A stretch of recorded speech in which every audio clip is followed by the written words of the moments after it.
How to add police in Waze. Hi guys, welcome to this tutorial. In this tutorial, I'll be showing you how you can add police in the Waze application. And the first thing to do is to ensure that you have the Waze application installed on your mobile device. The next thing to do is to open the application. Once you've opened it, you will be brought to this page.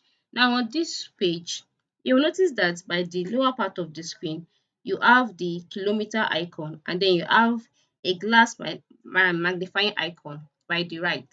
Just click on it. And once you click on the glass magnifying icon, you will see that a list of options will be displayed to you. You will see traffic, police, crash, hazard, gas prices, etc. Just go ahead and select police. Then you will see visible, hidden, other side. Just state where the police are, and then maybe if it's visible or hidden, just click on it like that, and then click on send. So once you click on send, the report will be sent. So this is how you can add police in the Waze app. Thanks for watching.